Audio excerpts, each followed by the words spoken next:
नमस्कार. अवधूत चिंतन श्री गुरुदेव दत्त. दिगंबरा दिगंबरा श्रीपाद वल्लभ दिगंबरा. मागील अध्यायात आपण पाहिलं गुरुभक्तीची आस ही कथा.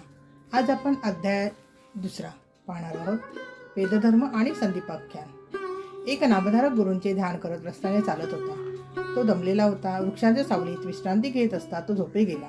तोच त्याचे गुरु स्वप्नात आले. त्यांनी नामधारकाच्या कपाळाला भस्म लावले. नामधारक जागा झाला, पण त्याला गुरु दिसले नाहीत. गुरूंचे ध्यान करत तो पुढे निघाला. थोडा रस्ता चालून गेल्यावर त्याला स्वप्नातील योगी पुन्हा दिसले. त्याने त्यांच्या पायावर लोटांगण घातले व तो म्हणाला, तुम्ही कुठून आलात? तुमचे निवासस्थान कोणते? गुरुदेव त्याला म्हणाले, मी गाणगापूर क्षेत्री जात आहे. ते क्षेत्र ऋषी सरस्वती यांचे स्थान आहे. ऋषी सरस्वती हे ब्रह्मा विष्णू महेश या तिघांचे एकरूप असे दत्तावतार आहेत. नामधारक म्हणाला, गुरुदेव, मला एक प्रश्न पडला आहे. तिन्ही देवांचे एकरूप असे अवतार कसे झाले? देव कोपले तर गुरु रक्षण करतात, गुरु कोपले तर देवही रक्षण करू शकत नाहीत. हे कोण बोलले? कृपा करून माझी जिज्ञासा पूर्ण करा. योगी म्हणाले, कलियुगाने एकदा ब्रह्मदेवाला विचारले, ब्रह्मदेवा, गुरु या शब्दाचा अर्थ काय? ब्रह्मदेव म्हणाले, गुरुमधील ग हे अक्षर गणेशाचे आहे, तेथील उ हे विष्णूचे आहे आणि र हे अक्षर अग्नी दर्शवते.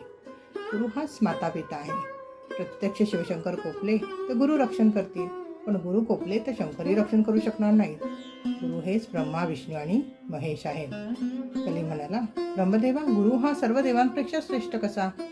ब्रह्मदेव म्हणाले, अंगिरस मुनींच्या आश्रमात वेदधर्म नावांचे ऋषी राहत होते. त्यांचे खूप शिष्य होते. एके दिवशी वेदधर्म ऋषींनी सर्व शिष्यांना जवळ बोलावले व ते म्हणाले, माझे पूर्वकर्म अत्यंत घाणेरडे आहे. ते या जन्मी भोगल्याशिवाय संपणार नाही. त्यासाठी काशी येथे जाऊन राहावयाचे मी ठरवले आहे. तुमच्यापैकी एखादा शिष्य जर माझी सेवा करेल तर मी पूर्वकर्मातून पापमुक्त होईन. वेदधर्म ऋषींचे बोलणे ऐकून सगळे शिष्य एकमेकांकडे टकामका पाहू लागले. संदीपक नावांचा त्यांचा एक शिष्य होता. तो म्हणाला, गुरुदेव, मी आपली सेवा करायला तयार आहे. वेदधर्म त्याला म्हणाले, माझे पापकर्म भोगताना मी कुष्ठरोगी होईन, आंधळा पांगळा होईन, मला 21 वर्षे सांभाळावे लागेल. त्याला तुझी तयारी आहे का? संदीपकाने होकार दिला. तेव्हा वेदधर्म ऋषी संदीपकाला घेऊन काशीला गेले. तेथे त्यांच्या शरीरावर कुष्ठ निर्माण झाला. त्यांचा चेहरा व बोटे विद्रूप दिसू लागली. पण संदीपक न कंटाळता त्यांची सेवा करीत राहिला. गुरुनी त्याला खूप त्रास दिला. ते त्याच्यावर रागवत त्याला शिशव्या देत. रात्रंदिवस त्यांची सेवा करता करता संदीपक दमून जाई. त्याला गुरुसेवेशिवाय जगत राहिले नाही. त्याची गुरुसेवा पाहून श्री शंकर प्रसन्न झाले. ते संदीपकाला म्हणाले, मी प्रसन्न झालो आहे, वर माग. संदीपक शंकराकडे लक्षही न देता आपल्या गुरुला म्हणाला, गुरुदेव, शिवशंकर प्रसन्न होऊन वर देत आहे. तुम्हाला बरे करावे असा मी वर मागू का? गुरुदेव म्हणाले, मुळीच नाही. माझ्या व्याधींसाठी तू शिवाजवळ वर मागू नकोस. तेव्हा संदीपक शंकरांना म्हणाला, मला माझ्यासाठी काही नको आहे, माझ्या गुरूंनाही काही नको आहे. तेव्हा मला तुमचा वर नको.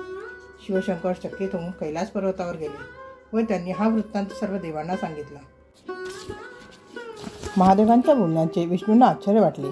त्या गुरुशिष्यांचे दर्शन घेण्यासाठी ते स्वतः काशीला गेले. श्री विष्णूंनी संदीपकाला दर्शन दिले व म्हणाले, संदीपका, वर माग. संदीपक म्हणाला, वर्षानुवर्षे तुमची उपासना करण्यावर सुद्धा तुम्ही प्रसन्न होत नाहीत. तुम्ही माझ्यात काय पाहिलं म्हणून तुम्ही मला वर देता? मी तर गुरुसेवेतच मग्न आहे. विष्णू म्हणाले, आम्ही गुरुसेवा पाहिली. गुरुसेवा ही सर्व उपासनांपेक्षा श्रेष्ठ आहे. जो कोणी माता पिता व गुरूंची सेवा करतो त्याच्यावर आमचं सदैव वरदहस्त असतो. मी, ब्रह्मा, शंकर आम्ही दिलेल्या वरांपेक्षा गुरुभक्ती श्रेष्ठ होय.